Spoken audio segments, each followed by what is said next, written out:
So Jake, uh, just touching back on something that you just mentioned. So the doctors have told you about your shoulder injuries through playing rugby, and then you kind of gone out, and that was sort of your first ever race or your first ever non-school race that just after that, or had you been sort of like doing a little bit of athletics kind of on the side whilst playing rugby?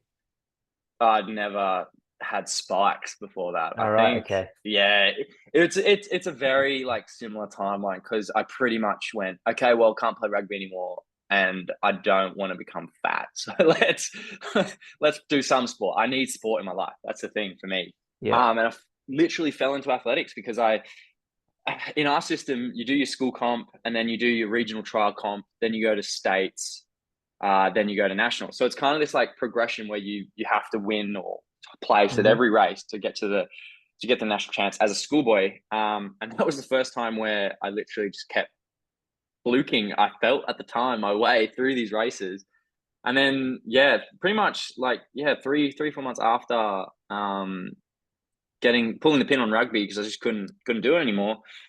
Found myself in my first national titles for schoolboys, and didn't go very well because I had no idea what I was doing. But that was when I thought, okay, well, let's start training to a degree. Like I think before that nationals, I was like, okay, what is this block start thing? And I went down to a local coach to try and show me block start. And looking back, they had no idea what a block start was. So I was kind of set up for failure there. But which is funny because now I really like to hold my block starts in high esteem. So Yeah. uh, it's funny how things turn out. But yeah, from there just kind of kept improving. And again, it's a journey because you never set these things up for yourself. I didn't envision going to the world champs last year when I was 16, going Hmm. to starting track and field. 15, 16 starting track and field. That wasn't something that I planned to do. It wasn't something that I aspired to. I always have just wanted to be the best at whatever sport I was doing and whatever I'm doing Hmm. in retrospect. So when my kind of focus changed to track, and it kind of changed track because it was kind of forced my hand because I couldn't do contact sport anymore. Yeah. Um, I was like, okay, well, how do I beat the next guy? And then I remember back then there was kids down in the capital city that were better than me. I'm never going to beat them. And then I remember some of my guys that I'm in relay camps with now, relay teams with, or go on teams with at the moment. I'm like, oh my God, look how quick that guy is.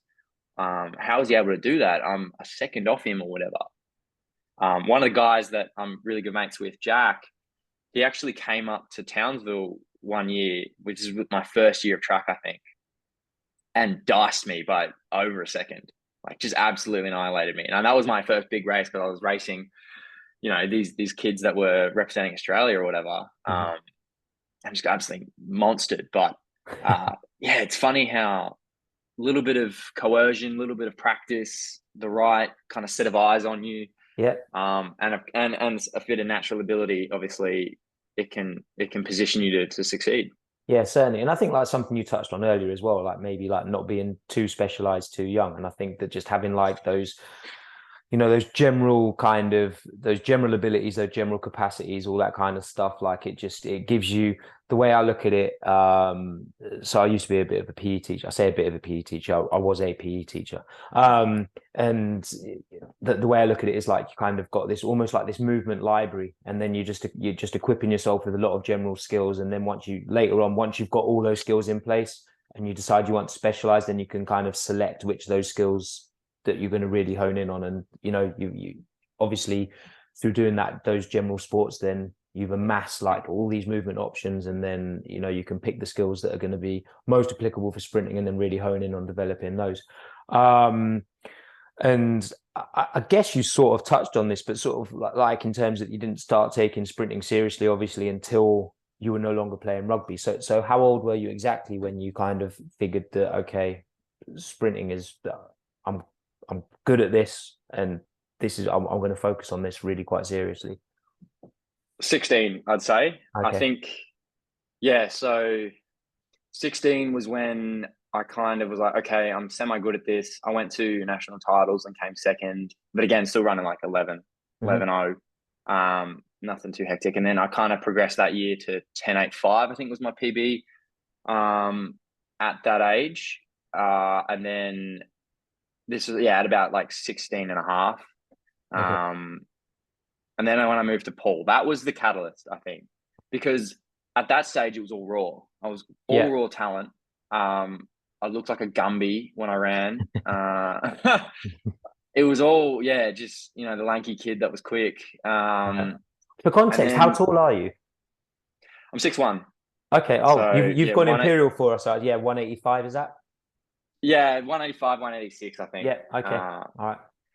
So I'm relatively tall. I'd say like I'm taller than most of the guys I race against. And for further context, I'm about 80 kilos now. So 80-ish is kind of my race weight. Yeah. Okay.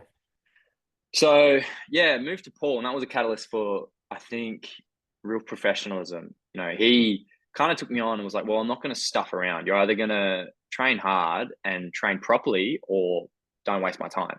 Right. And he kind of echoes that with whoever he takes on. Because at the time he was coaching Andrew McCabe, who is a London Olympian. Okay. So, and Paul himself is a dual Olympian. So that kind of pedigree is what I think I was, stepping into unknowingly, thinking, this is just the other local coach and he's a bit more serious. No. He knew how quick I was and looking back, running 10.8 and 10.6 windy at early 16 is pretty decent. And then, within 3 months of him, I ran 10.47 legal. Okay. That's just 16 and a half, maybe 16, close to 27, whatever. And then got injured, but from there on, I was like, okay, I'm good at this. I'm pretty decent at a national level. So from there, I was like, okay, let's kind of take this seriously and slowly progress from there. And took it to the next level. So do you feel like so Paul was in the Olympics in 2004 and Sydney 2000? Am I right in saying that? He was, yes. Yeah. Okay. And so having a coach that an Olympian, which is obviously, that's where you're wanting to get to. How helpful do you feel like that is, like having somebody that's obviously going to have been through a lot of the experience? Because you get great coaches, right, that weren't necessarily athletes themselves, but obviously your coach has sort of done it both.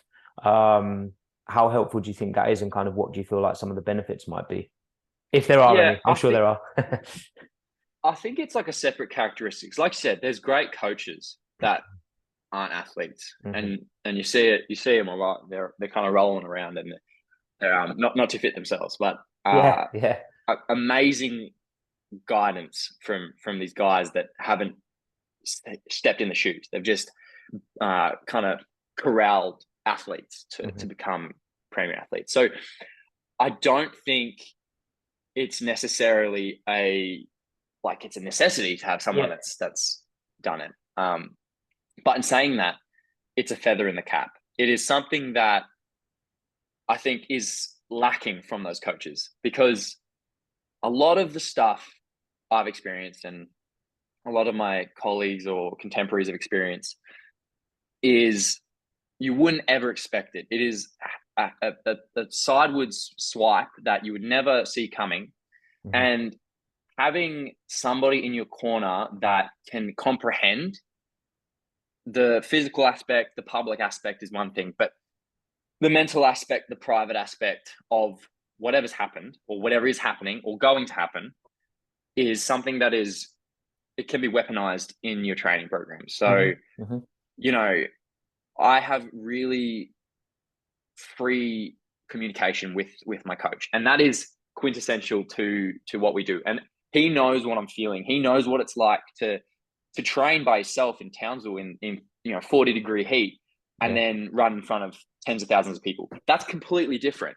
So he knows why or how you run differently in front of crowds, or he knows what it's like to come back from injury or those kind of things. And Paul is effective because he's trained an Olympian prior to me as well. And that's something that, to have all this as a package is quite rare, especially in Australia, where you've got a coach in the sprints. So not coaching everything, it's coaching the sprints in Australia that's been at the level himself Mm-hmm.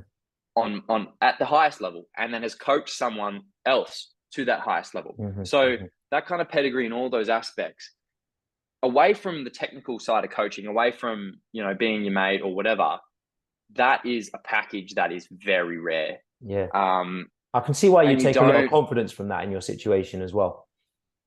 yeah. So like I'm in Townsville. And for people that listen, Townsville is far north Queensland in Australia. It's, almost 2,000 kilometers away from the nearest capital city. It has a track, but not too many fantastic track athletes have originated from here. The ones that have, though, have been very good. And in saying that, a lot of athletes that want to make it move away. They move away to Brisbane, they move overseas, whatever. They think the grass is greener, and I never see them again. I've been very fortunate to have the resources that I have in my hometown. As a youth, I almost went NCAA. I got into a number of colleges All and right. Okay. was on the door, Mm-hmm. and then ran really quick and turned pro and all that kind of crap. But I had the capacity to stay home, and that is a lot in part to Paul, because I haven't had to move for better Yeah. coaching. Yeah. Yeah. Yeah. Yeah. And it doesn't take me an hour to get to training. Yeah. I have everything. I have high performance facilities because there's sporting teams here. So that kind of package deal, I would say, is a lot in part of why I've had this longevity, because I'm able to come back to my base and go into the mechanic shop and fix things away from everything, and then come back to the raceway and show what we've built. That's Yeah. been the cycle. Yeah. I mean, and I can imagine that,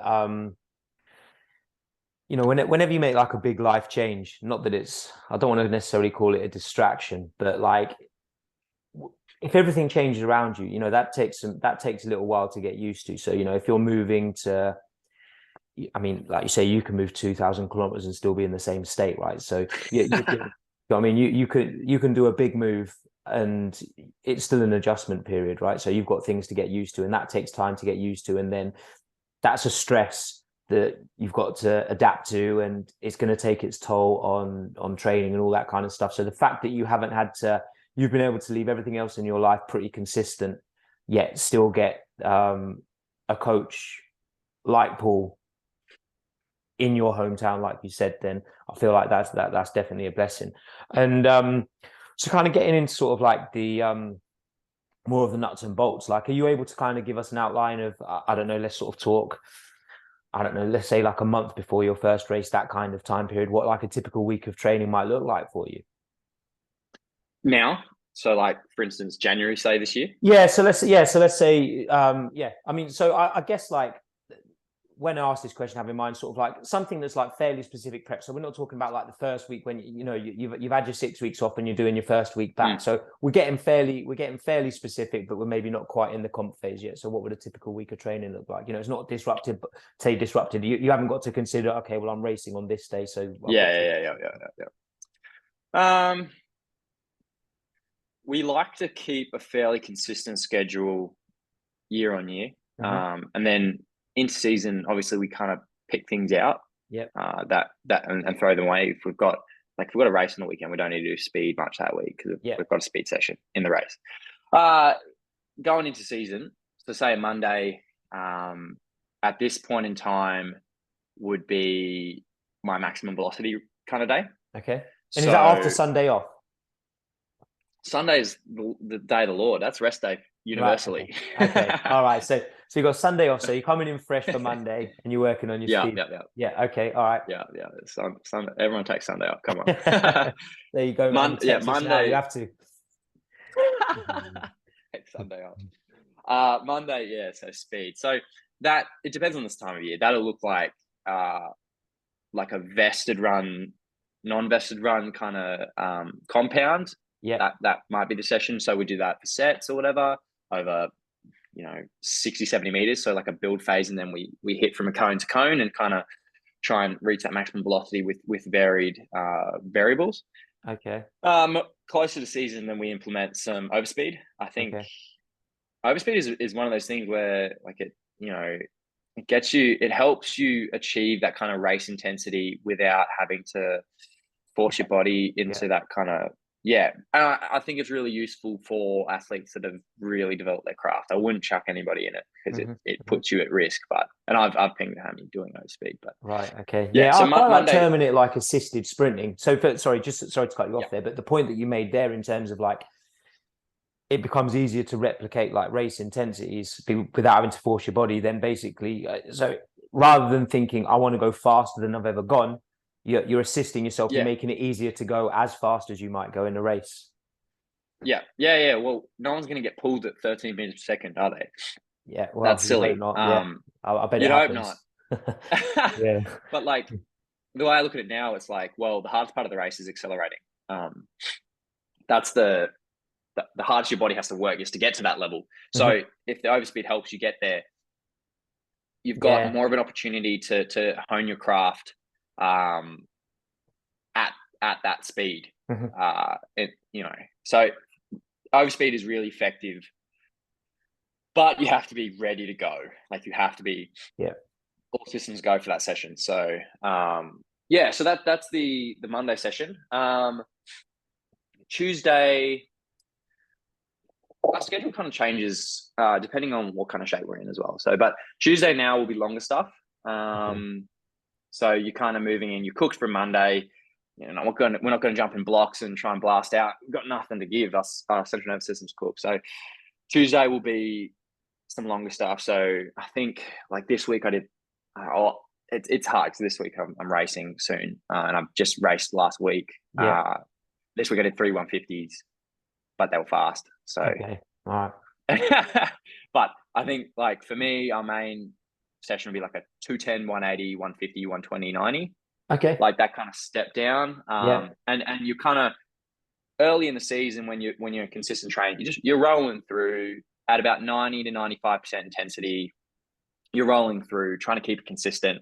And I think for those sessions, the focus is to keep every run as consistent as the last. So if you've blown your tires out in the rep before, Yeah. there's no point doing the next one because you got no quality there. Yeah. Yeah. So you can't go into the first rep and blast it and run, a 22, 23 second 210 and then Yeah. Yeah. try and do the rest of the second. There's no point in that. So do you have like fairly long recoveries in that kind of workout, sort of in order to? I mean, I feel like if you're saying you're doing it at 90%, I mean, it's like it's not blowing your tires out like you said, but it's still like quickish. So do you have like sort of fairly long recoveries in order to sort of facilitate maintaining that quality?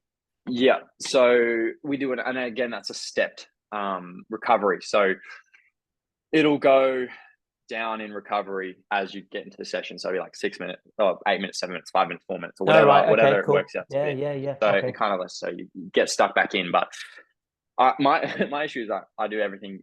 We train hard. We've actually Mhm. got a Japanese athlete training with us for a couple months, and I'm talking to him. They do a lot of volume in their training, whereas we get a lot of quality out. We want to get Yeah. into the Okay. session, run quickly, hmm and then get out. We're not going to hmm do 10 reps at 100 meters at 13-second pace. There's no hmm point. We feel so we get in and run fast, and I hand time pretty much all those reps, so I know what range I'm trying to fall into Yeah. for those kind of longer ones because it's Okay. kind of like I know my data. I can kind of gauge where I'm at. So that'll be a Tuesday session. Wednesday, I move into some strength stuff. So I'll hit the gym in the morning, do some like it's a pretty short, sharp session. So lift some heavy weight quickly, hmm and then get out. Get out. I get into a sauna and an ice bath and try and recover from Right. 3 sessions in 48 hours. But Yeah. so get into some recovery, go home, have a nap, and then go do some core strengthening that night. So I do Pilates on a Wednesday, Okay. some like advanced Pilates, hmm really good for core strength. So that's kind of like my Wednesday, kind of shoring up the body, and that at least we get the strength out in the morning because that kind of Pilates sessions is more like an active recovery session than Yeah. anything. So Yeah. I'm not cooking myself, and that gives my body some time to get ready for the Thursday session, which is starts. So I kind of have a bit of a window to get into Thursday Arvo and blast out some accelerations. And we do a lot of like sled to start sets. So like we'll do Right. like a weighted sled or a release sled before 2 block starts, and then maybe 2 sets So, or 3 sets or whatever. so similar kind of concept to what you were saying on the Monday with the max velocity workout, where you might do a run with a weighted vest and then alternate that Yes. with a free run. Okay. Yes. All right. Yes. A variation. I think there's a lot to be taken from that. Mhm. Because you're feeling the sensation differently. Yeah. And I think that's important if you're able to understand sensation and get a real good gauge of how your body's moving and why it's moving that speed or why it's moving in that direction or whatever. If you have a really good sense of self in that kind of environment, then you're moving in the right direction. But Yeah. yeah, acceleration is a really fun day. Friday, sports med. So like I've just cooked myself for 4 days straight. So get in, have a massage, get in, do physio, whatever. Hmm. And then a Saturday we go into the gym and do my main gym session, which will be like more sets, heavier, like yeah, a longer gym session with more exercises, kind of showing all bases. A lot of our strength stuff on a Saturday would be like ancillary stuffs as well. So we have our main sets, and then we do a lot of like little exercises to kind of make sure every muscle group is being worked. So Yeah. a lot of core, a lot of calves, like that kind of stuff where you're a bit more dynamic. And then we run up hills. So Oh, okay. All right. yeah, so more recently we'd go like back in the day we'd go straight from gym to hills, but now coach is nice and gives me a bit of reprieve, and we come back in the arvo. And we've got one hill in town that's about 150 200 meters long, it's a steady gradient. That's a Okay. bit of a trek to get up, and then we've got another hill that's a bit more vertical, but about 80 meters or so. Okay. And it's a really gradient. So it depends if we're trying to get that more endurance based stuff or a lot more power based stuff. So Yeah. that hills kind of rounds out the week, and then my knees, my ankles, they're all cooked. So I take Sunday rest and go again on Monday. Okay, So, cool. So just sort of like a yeah. couple of questions, I guess, sort of like as it applies to the Monday, you've already kind of covered this on the Tuesday, but like the Monday, the Thursday, and then the Saturday Mm. running workouts. So how many, I mean, you said that with on the max V day, you might be running sort of like 60, 70 meters. Like typically how many reps would you be doing, or how many sets of that complex would you be doing?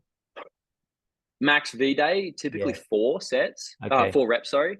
So yeah, obviously it depends on what we're chucking in. Yeah, for Like sure. I'll do session where I'll do like a vested run over 70 meters. So we'll have like a 40-meter build phase where Hmm. I'm trying to work on my acceleration phase in a thoughtful capacity while I'm running. And Hmm. then when I hit the cone, that's when I'm hitting my max V and trying to replicate that kind of race pace Yeah. with a vest on, Yeah.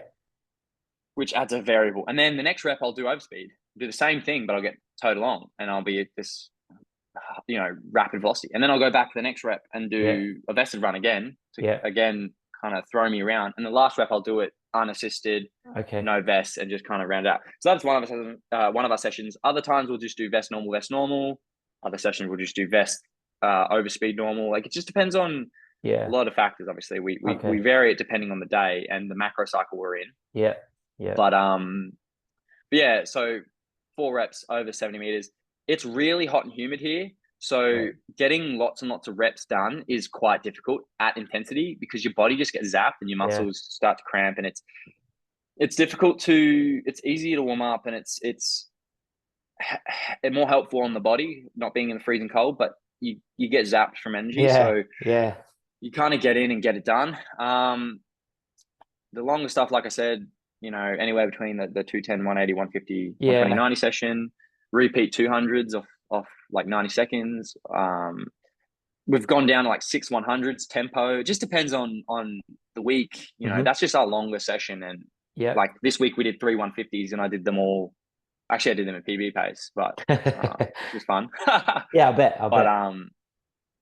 but yeah, in season I'm an idiot and just go out and do the long stuff like I'm racing. Right. Especially when I've got like guys like the Japanese fellow that's here Yeah, getting a training little with bit me. more I love competitive. that. Yeah. I love that. So I love to just train hard. I'm not going to show up and tempo run at 70% and trot home. We never do that really unless I'm injured. And then yeah, accelerations over 40 meters really. I think maybe the sled, if it's like a self-release sled, Hmm. might be a bit longer, but if it's a normal sled, 40 meters, you just get in, get the acceleration pattern. Maybe you step out in the transition phase, but yeah, and then in that would have maybe 6 to 9 reps. Okay. So you'd have like sled normal normal, sled normal normal, Yep. or 3 sets of that. Yeah. So Okay. yeah, Yeah. it's all yeah yeah.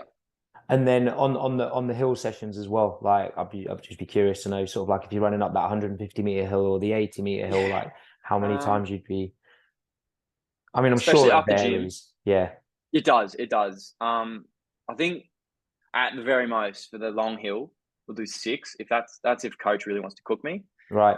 Like I said, it's hot and sunny, so it just depends on time of year as well. But 6 is pushing it. But I think 3 to 4 is a really good range to work in before the quality drops off. So Yep. I'm timing these reps so that I know to myself, if I'm keeping consistent, if I'm dropping off. And as soon as it drops off, pull the pin because Yeah. again, you're at risk of injury. You're not getting quality out of session. So, and then if it's the shorter hill where it's more power based, again, we might do a few more just to pound up the hill.